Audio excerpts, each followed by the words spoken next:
Okay, off camera we were talking about the fact that Groucho Marx was one of the people up for the role of your father in That Girl. Oh, yeah, and that was awful because Groucho Marx, my God, Groucho Marx, the Marx Brothers, and we all grew up on him.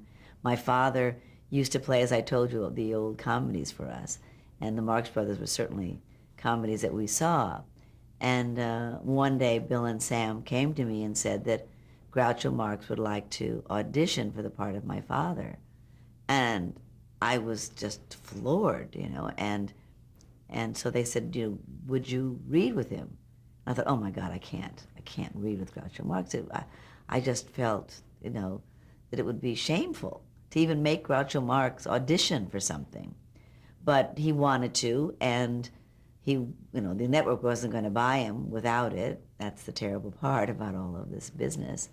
And so I thought it'd be more insulting if I didn't read with him. So I did.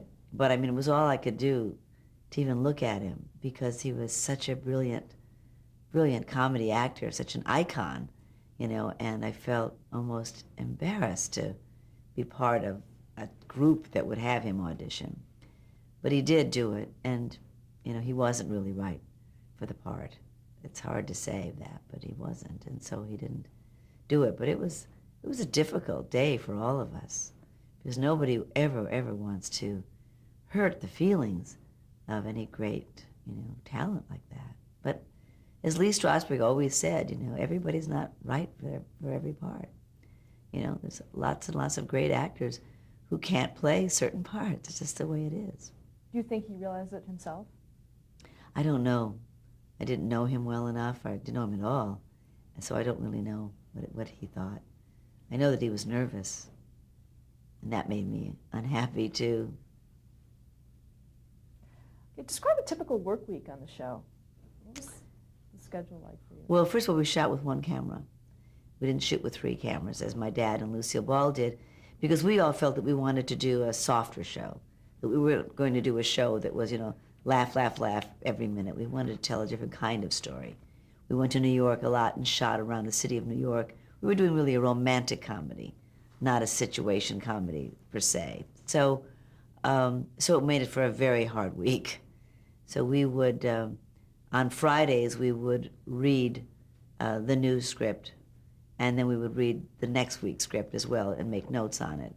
And then we would rehearse the rest of Friday as well as we could, kind of block and talk about this script that had been read 2 other weeks before, the week before and the week before that. So it had been through several rewrites by the time we table read it on Friday. And then we would spend the rest of the day rehearsing and discussing costumes and so forth. And then Monday we would start shooting. We would shoot Monday through Thursday. And then we'd be on Thursday night with another show. And then Friday we'd begin the process all over again. So it was a really long, I got picked up at 4:30 in the morning, and we shot till 8, 9 o'clock at night. It was a really, like they do our shows now. It was a very long week, a very hard week. Were you involved in the editing process? I was involved with everything, yeah. The only thing I finally pulled myself out of was the music. I just couldn't do the music. At the first maybe 13 shows, I was involved with the music. But after that, I just didn't get involved with it anymore. There just wasn't enough hours in the day. But I was involved with the editing. And we would all go together, to the dailies, talk about what the best takes were. And then we would do that at lunch. And then at night, we would see scenes cut or rough cuts of shows. So we were all involved in it. I worked with very good, strong people. Bill Persky, Sam Denoff, Danny Arnold. These are the best people. And then when Danny left, Saul Turteltaub and Bernie Orenstein.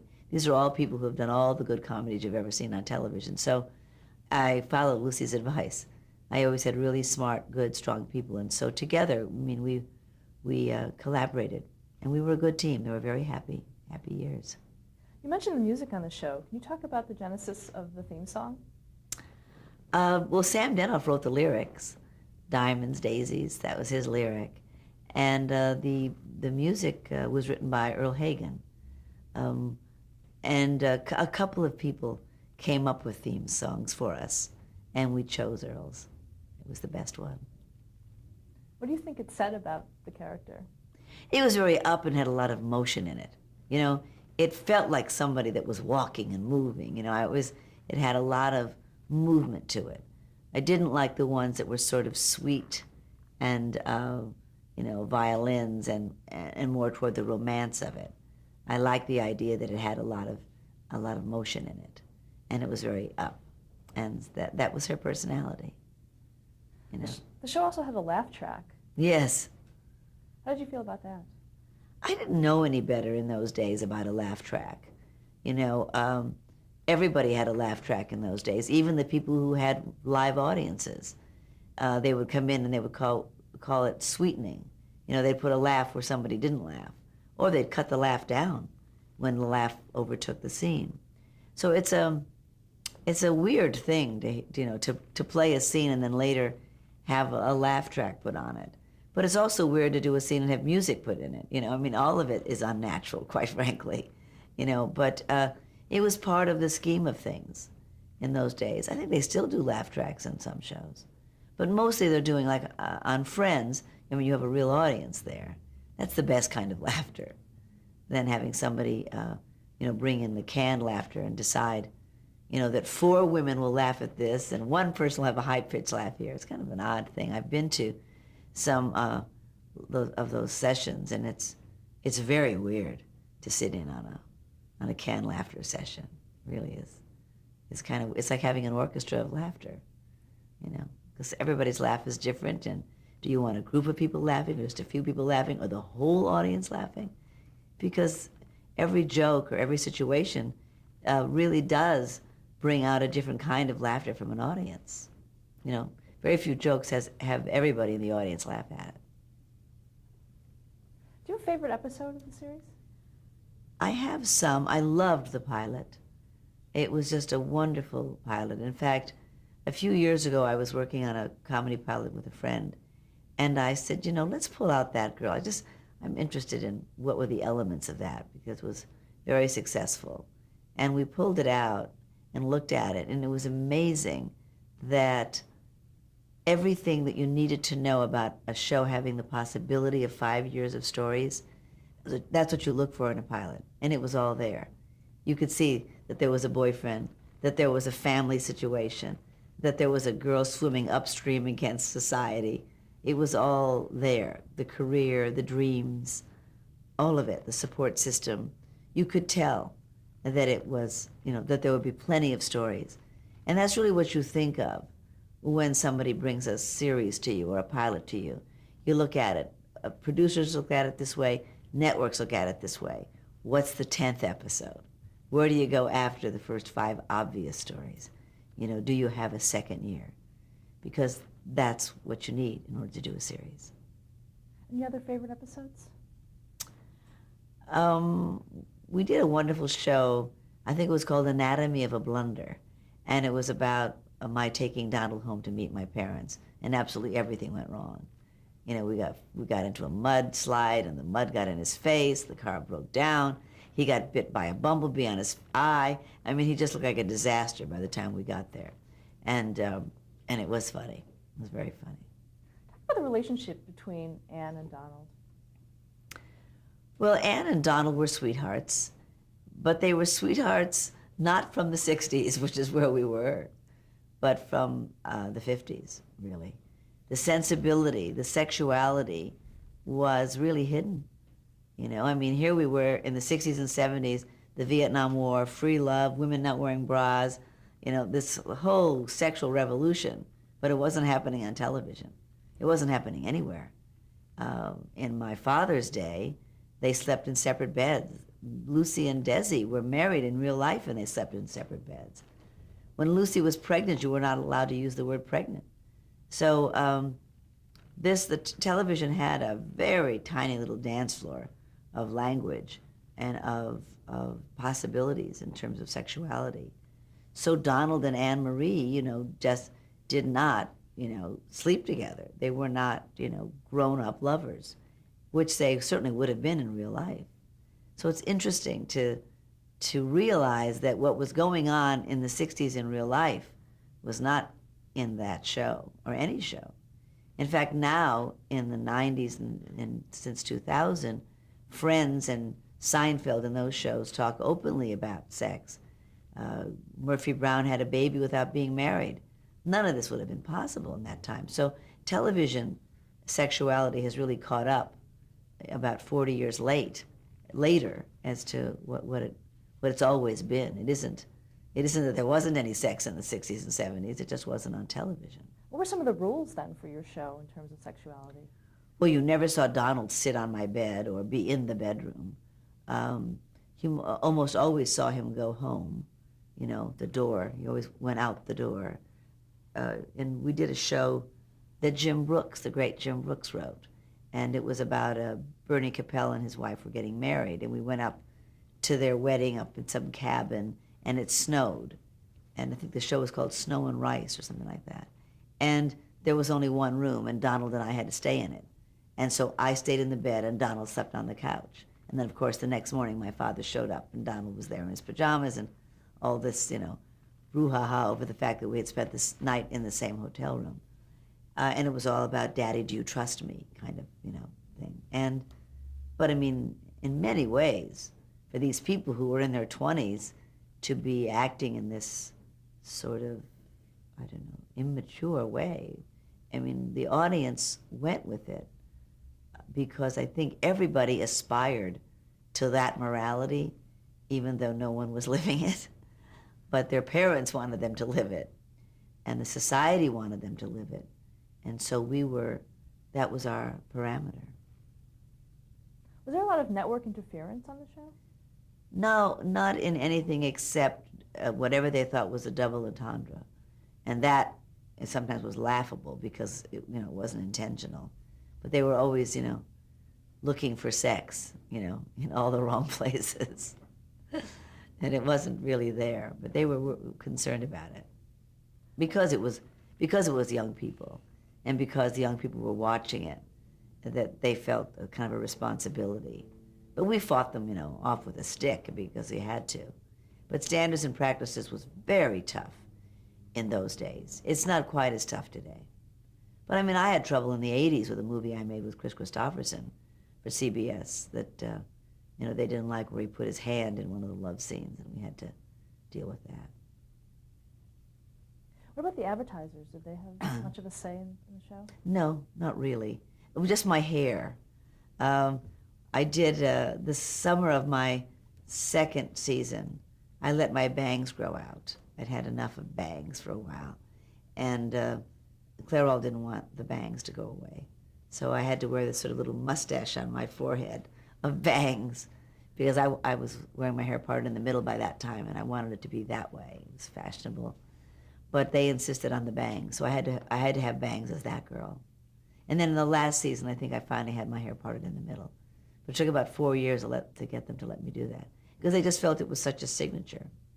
There was a lot of caricatures of that girl, and that was her look. What about the fashion aspects of the show? Well, I was in London when this series sold. I was doing Barefoot in the Park. And this was the time of great fashion coming from London in the 60s. Mary Quant and Twiggy, and all of that was happening. White boots, fishnet stockings, mini skirts, big sunglasses, big eyelashes, all that was happening. So I brought that back with me from London. It's the way I was dressing. It's what I was seeing. When I came back to America, it looked like the Donna Reed show. I mean, everything was very 50s. So I brought it with me, and I kind of insisted that we do it. I mean, that this is what was happening. It was in Vogue magazine. It just hadn't really hit the streets yet. But that was in June. By the time we were on the air, it had hit the streets. So the fashion was very with it, and girls loved it. The fishnet stockings and the white boots and all, the mini skirts. It was a very big part of the show. And also hair and makeup as well. Oh, absolutely. Eyelashes. I wore 2 pair of eyelashes at the time. Sometimes those bottom lashes, the whole thing. I mean, it was it. It was the fashion look. It toned down, as the years went by, because that was the look right away. But it was a lot of fun. It was fun being part of the present and not being sort of generic. In television, it's always one season, The Christmas time and Thanksgiving, there's a season. But for the rest of the time, it's mostly, one season. There's not a lot of overcoats. Everybody's sort of dressed one way. And they all kind of look generic. I mean, the clothes aren't really fashionable. That's not a part of sitcom world, is fashion. But we did it, and I think it was a very big part of it. Who worked on those fashions with you? Many people. Cardinale was one of the designers, and then I had a wonderful costumer with me. Suzanne Smith Brown was her name, and she brought in fashion from everywhere. Giorgio Sant'Angelo, Halston, Oscar de la Renta, all this, Mary Quant, all the stuff from London. She really put it all together.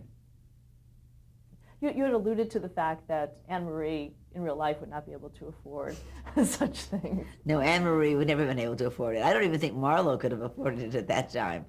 It's just Suzanne Smith Brown could afford it, But it really worked.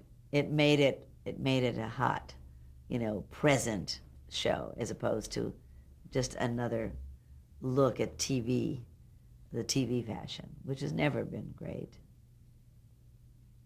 How was the show received by critics? Oh, they were very good to it. It was a very pleasant thing. They really liked the show. They got it. They got the fact that it was the new woman, and they appreciated its comedy. We were treated very generously by the critics. And how did you feel about merchandising of the show? Well, I didn't want to merchandise. I was very afraid of that. Batman had been on the year before, and there was a lot of, and Bewitched, and there were a lot of things in stores, with people's faces hanging from dresses and stuff. And I thought, oh, God, I don't want to do this. I always saw myself as an actor. I would not call the show the Marlo Thomas Show. After the first year, they did some research, and that girl, that Marlo Thomas, the name Marlo Thomas, had become even more famous than that girl. And so the network wanted to change it to the Marlo Thomas Show. And there was a great history of that. I mean, the Dick Van Dyke Show, the Carol Burnett Show. I mean, there were the Andy Griffith Show. There were many, many shows called by somebody's name. But I felt that it was the wrong thing for me. I felt that I was an actress playing a part, and that it wasn't the Marlo Thomas Show. The Marlo Thomas Show would be a totally different person. So I wouldn't do it. And I think it protected me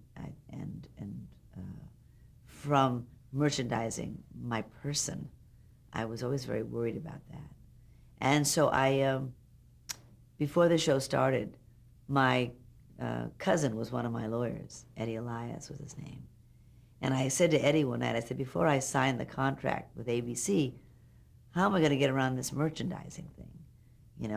I'm not big enough to get away with saying I don't want it. I wasn't a star or anything. I was just a new person, newcomer. I said, how am I going to get that merchandising clause out of the contract? He said, let me sleep on it. And we only had like a day and a half before I had to sign the contract. So the next day he called me and said, okay, I've got an idea. I said, what? He said, you sign over your merchandising rights to me. And so when you go in to sign the contract, just say you don't have the rights. You can't possibly enter into a contract with them for your merchandising rights because you've already signed them away to your cousin, who's a lawyer.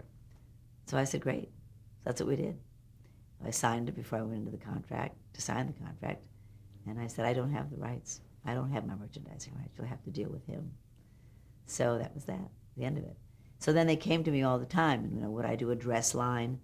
Would I do a cosmetics line, a perfume line, and I didn't do them. The only thing I ever did were dolls and makeup for little girls and those kind of things that I thought were sort of harmless, coloring books for little girls, that kind of stuff.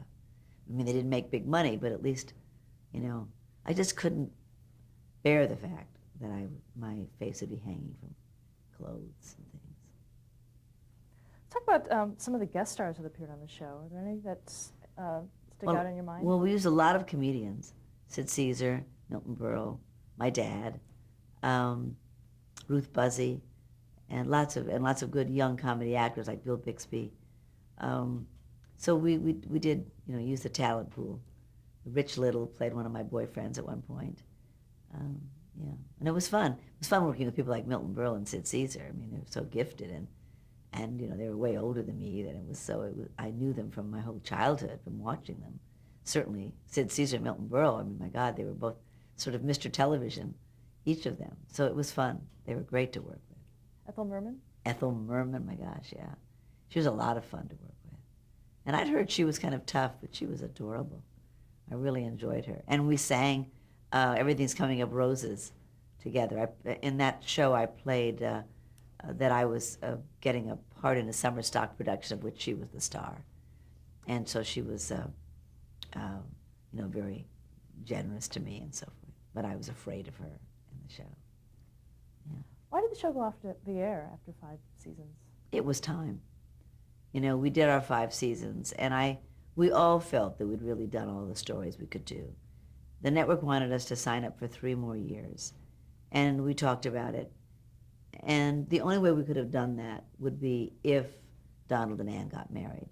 We had done every show you could possibly do about a young woman going with a boy and a young career, a girl struggling for a career. I mean, after 5 years, if you don't make it, you could start to get a little bitter. And also, if you're not going to marry this young guy after 5 years, you should probably move on. So it was just time. We had done all the stories we could possibly do. I mean, I had been a struggling actress, looking for work and not doing well. That was the story. The story was about a struggling young actress. I couldn't all of a sudden star on Broadway, so that was the story. And so I had to have a lot of odd jobs. I was a waitress. I was a singing chicken at a McDonald's. I was a singing mop in a mop commercial. I was everything you can imagine. And I sold shoes door to door. I did everything. I worked in a beauty parlor, worked as a salesperson. I worked behind a cosmetic counter and gave bad facials. I did everything you can think of. And it was really, the last year we said, we're really getting thin here. This is the end. And it was good. It was good to go off at that time. How had Anne changed from that first episode to the last? Had she changed? I think she became aware of the fact that she was a feminist. In the beginning, she was a girl with a dream. And at the end, she was a girl who wanted to help everybody else have a dream, too. So that's what it was more about, the women's liberation meetings and things, to help other women. What do you think would have happened to Anne Marie? So where would she be today? Well, she'd have been Kate Nally first, probably married, a single woman, and then she'd have been Murphy Brown, a young woman who doesn't have to be perfect. Murphy Brown is really a groundbreaking female character because she was the first woman on television that didn't have to be perfect. She was an alcoholic. She had a baby without being married. She screamed at her staff. She was very unusual for a situation comedy lead. And then Roseanne, of course, came along and was kind of a female Jackie Gleason, the blue-collar worker woman.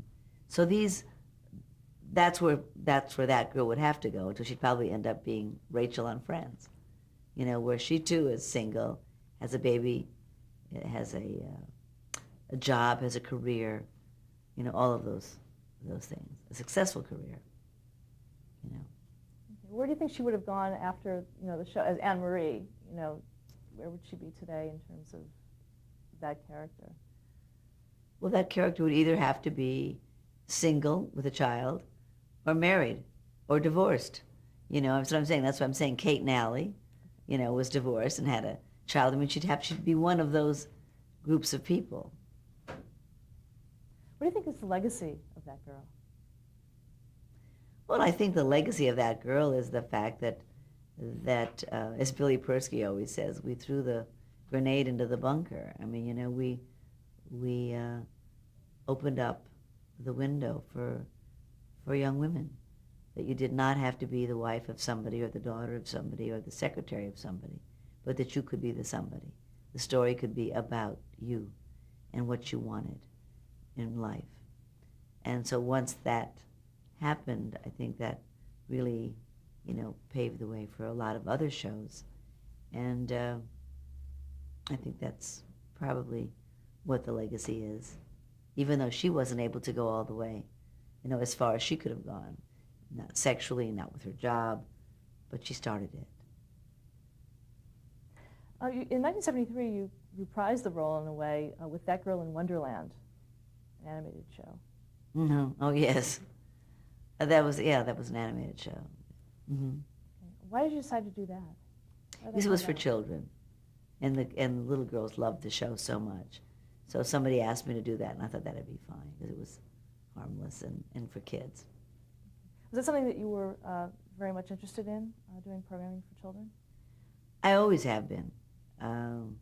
That's why I did Free to Be You and Me and all of those shows because I guess because I have a teaching background, I've always been interested in, and doing things that would be great for kids. Can you talk about Free to Be You and Me? How did that Sure. come about?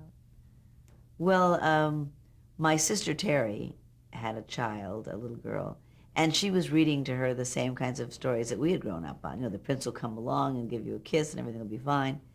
And I said to my sister, it's going to take her 30 years to get over this, just the way it took all of us 30 years. You've got to find her other kinds of books to read. So my sister said, well, you go find it. So I went to the store to find it, and it wasn't there.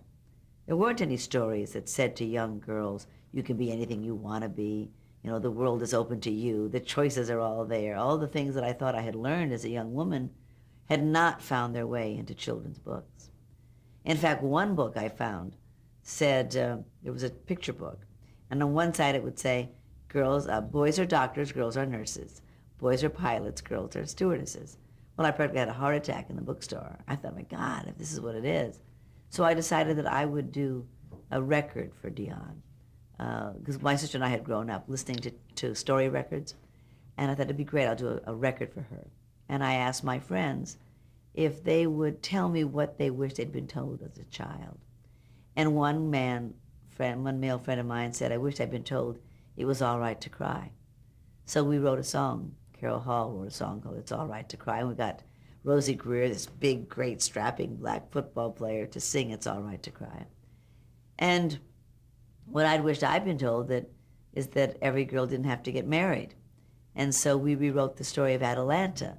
In the original Atalanta, her father's a king, and the young men in the village run a race for her hand in marriage. In our Atalanta insists that she too be able to run in the race, and if she wins, she'll decide whether she wants to be married or not. And of course, she ties with young John, played by Alan Alda, and they decide that that she will not get married. So everybody tried to really rewrite their childhood, and I think that's why it was a big success, because the people who heard it struck a chord in them.